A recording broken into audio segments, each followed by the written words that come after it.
Hello! Today we are going to read A Chair for My Mother by Vera B. Williams.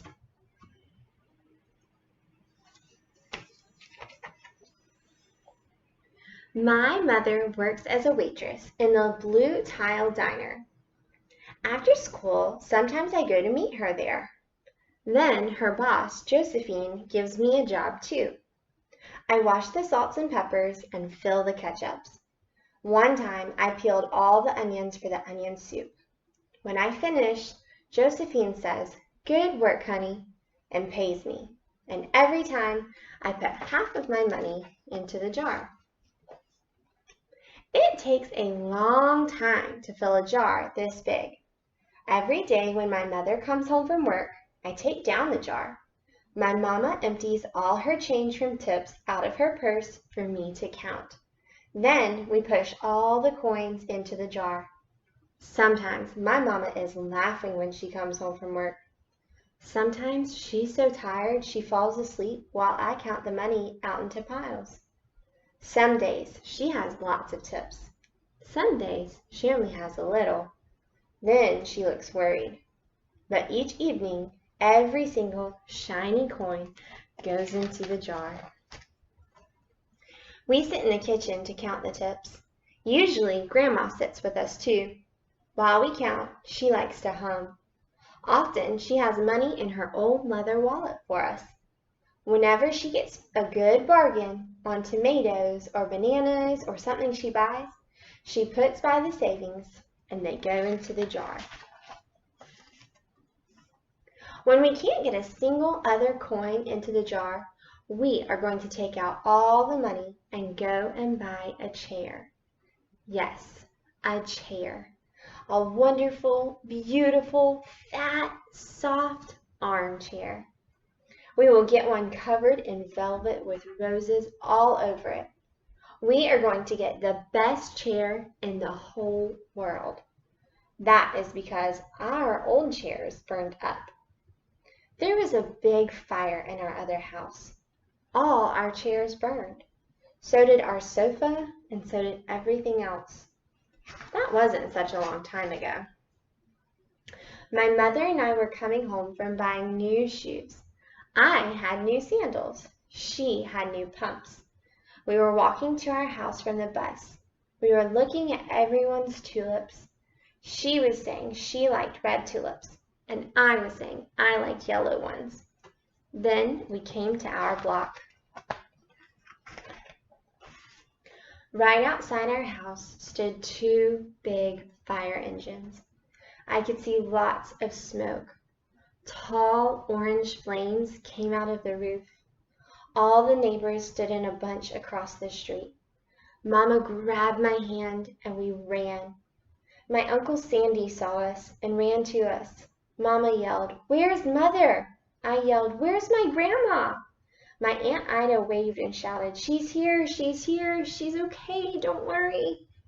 Grandma was all right. Our cat was safe too, though it took a while to find her. But everything else in our whole house was spoiled. What was left of the house was turned to charcoal and ashes. We went to stay with my mother's sister, Aunt Ida, and Uncle Sandy. Then we were able to move into the apartment downstairs. We painted the walls yellow.